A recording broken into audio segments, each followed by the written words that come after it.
ओम नमः शिवाय। YouTube channel मंत्रक विज्ञान में आपका फिर से स्वागत है। आज हम बात करेंगे कि शिवलिंग कितने प्रकार के होते हैं, कौन से शिवलिंग की कैसे पूजा करनी चाहिए, कैसे जलाभिषेक करना चाहिए ताकि ज़्यादा से ज़्यादा फल मिल सके, और किस शिवलिंग को घर में रखना ठीक है और कौन सा शिवलिंग घर में नहीं रखना चाहिए।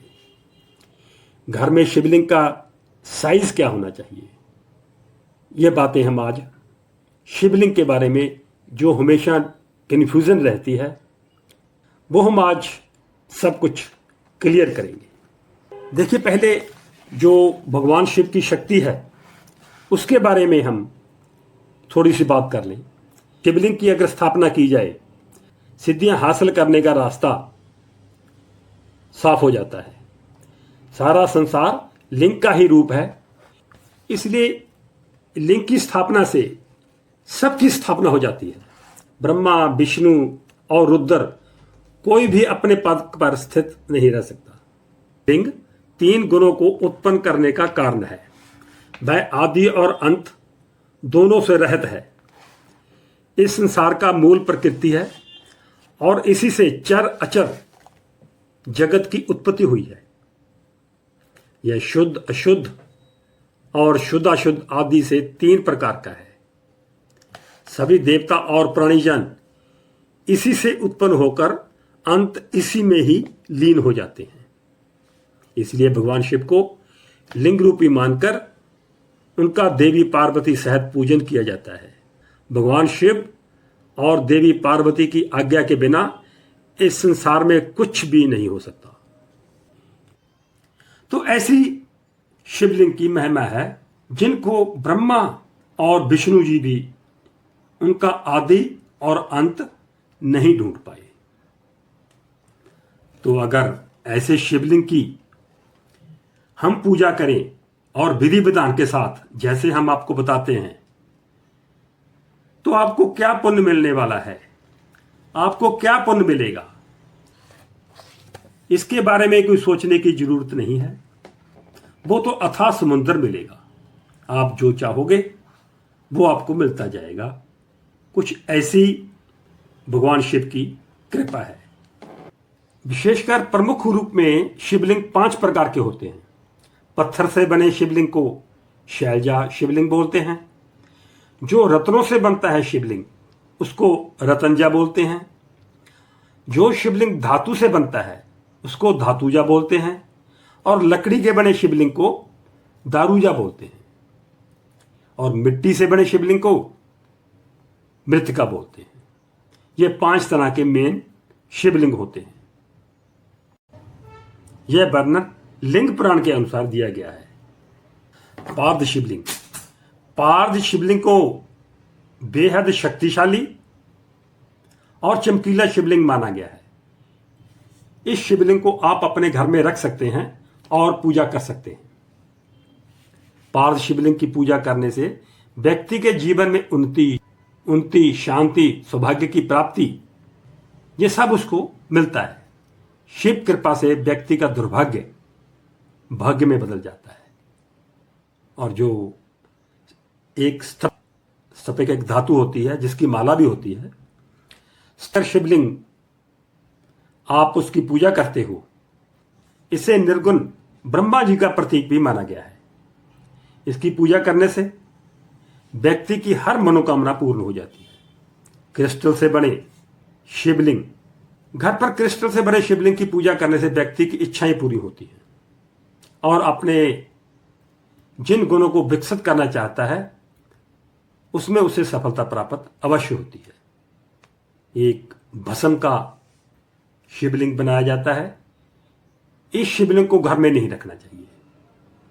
भस्म शिवलिंग पूजा अघोरी या फिर तंत्र मंत्र की साधना की सिद्धि के लिए किया जाता है।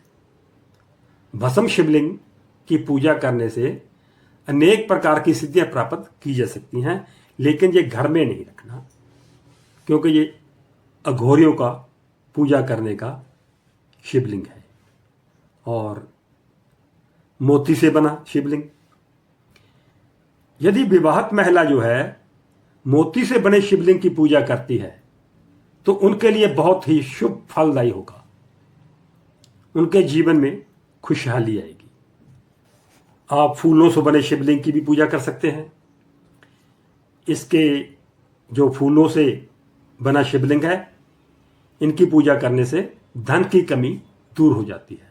अगर कोई आदमी कर्जे में फंस गया है तो उसे फूलों से बने शिवलिंग की पूजा करनी चाहिए। इससे कर्ज मुक्ति में उसको सफलता प्राप्त होगी और उसके पास धन संपत्ति में भी वृद्धि हो जाएगी। और एक अनाज से बना शिवलिंग, यदि आपको संतान की प्राप्ति नहीं हो रही तो आपको जौ, गेहूं और चावल से बने शिवलिंग की पूजा करनी चाहिए। भोलेनाथ की कृपा से संतान दोष से जुड़ी तमाम समस्याएं दूर हो जाती हैं। इस शिवलिंग को बनाने के लिए समान मात्रा में जौ, गेहूं और चावल का उपयोग करना चाहिए। अगर आप अपने घर में शिवलिंग की स्थापना करना चाहते हैं तो शिवरात्रि वाले दिन करें, वो शुभ होगा।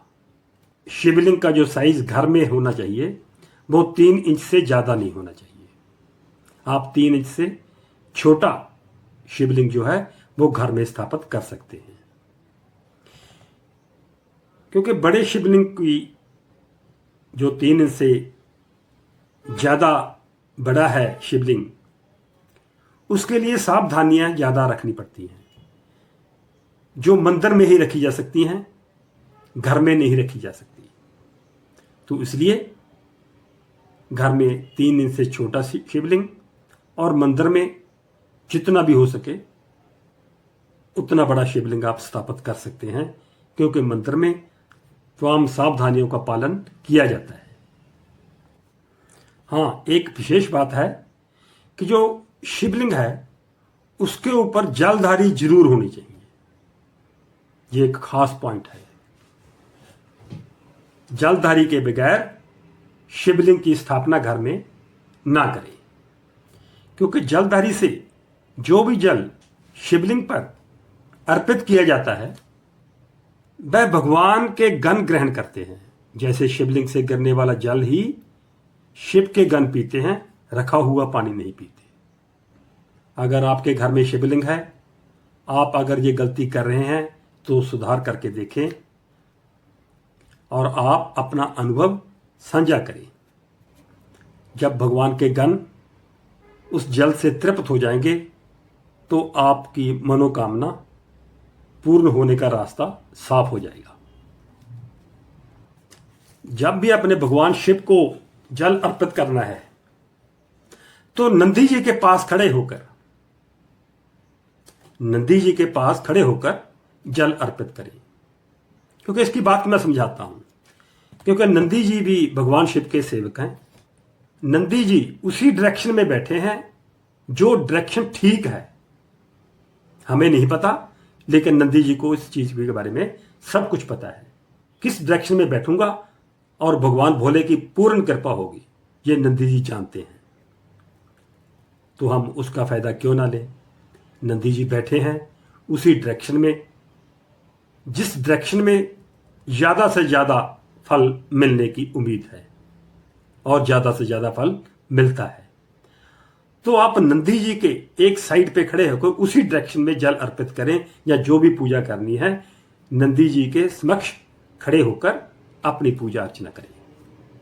तो फिर देखना आपको, आपके मन को कितनी शांति और तृप्ति और मनोकामना पूर्ण होती है। जैसे माना जाता है कि दही से अभिषेक करने से पशु, भवन तथा वाहन की प्राप्ति होती है। गन्ने का रस से अभिषेक करने से लक्ष्मी जी की प्राप्ति होती है। मधु युक्त जल से अभिषेक करने पर धन की वृद्धि होती है। तीर्थ जल से अभिषेक करके मोक्ष की प्राप्ति होती है। इत्र मिले जल से अभिषेक करके रोगों का नाश होता है। गंगा जल से अभिषेक करने से ज्वर ठीक हो जाता है। दूध शर्करा मिश्रित अभिषेक करने से सद्बुद्धि की प्राप्ति होती है। घी से अभिषेक करने से, अगर घी से अभिषेक किया जाए तो वंश का विस्तार होता है। सरसों के तेल से अभिषेक करने से रोग तथा शत्रुओं का नाश होता है। शुद्ध शहद से रुद्राभिषेक करने से पाप नष्ट हो जाते हैं। शिवलिंग पर कच्चे चावल चढ़ाने से धन संपत्ति की प्राप्ति होती है। तिल चढ़ाने से समस्त पापों का नाश हो जाता है। शिवलिंग पर जो जौ चढ़ाते हैं, अगर शिवलिंग को जौ चढ़ाए जाएं तो कोई लंबे समय से चली आ रही परेशानी एकदम खत्म हो जाती है। शिवलिंग पर गेहूं चढ़ाने से सुयोग्य पुत्र की प्राप्ति होती है। और शिवलिंग पर जल चढ़ाने से परिवार के किसी सदस्य को तेज बुखार है वो कम हो जाता है। अगर किसी को बुखार हो तो घर का कोई भी सदस्य शिवालय में जाकर शिवलिंग का अभिषेक कर दे तो घर में बैठा आदमी बुखार से जो तप रहा है वो सामान्य हो जाएगा। जिस किसी को मधुमेह की शिकायत है वो शिवलिंग पर शहद चढ़ाए, उसका मधुमेह का रोग, शुगर का रोग समाप्त हो जाएगा। शिवलिंग पर शमी के पेड़ के पत्ते चढ़ाने से सभी तरह के दुखों से मुक्ति प्राप्त होती है। जो मैंने पहले आपको बताया था कि जलाधारी बहुत जरूरी है, वो इसलिए कि शिवलिंग से हमेशा शक्ति का संचार होता रहता है। शिवलिंग से हमेशा ऊर्जा का संचार होता रहता है और उसको शांत करने के लिए जलाधारी जरूरी है। हर वक्त भगवान शिव पर जल अर्पित होना धीरे धीरे बहुत जरूरी है। आप बात करेंगे कि भगवान शिव को क्या नहीं चढ़ाना चाहिए, जैसे केतकी के फूल, तुलसी, सिंदूर, हल्दी अप्रिय है, इसलिए इन चीजों को शिवलिंग पर नहीं चढ़ाना चाहिए। घर में रखे शिवलिंग को अकेले नहीं रखना चाहिए, उसके साथ शिव परिवार की फोटो भी साथ में रखें। तो आज हमने शिवलिंग कैसे स्थापित करें, कितने प्रकार के होते हैं, उन पर जल कैसे चढ़ाएं या उन पर जो पूजा का सामान वो कैसा चढ़ाएं, किस चीज़ का क्या फल मिलता है, या शिवलिंग की महत्ता क्या है। जैसे मैंने पहले बताया इस वीडियो में कि विष्णु जी को और ब्रह्मा जी को शिवलिंग का आदि और अंत का पता ही नहीं चला हजारों वर्ष के बाद भी। तो इतनी महानता है शिवलिंग में। अगर ऐसी महान चीज को आप पूजोगे, उनका पूजन करोगे, उनका जलाभिषेक करोगे, तो आपको मिलने वाले फल गिनती नहीं हो सकेगी। नर्मदा शिवलिंग बहुत ही श्रेष्ठ माना गया है। इसकी स्थापना आप घर में, कार्यालय में या मंदिर में कर सकते हैं।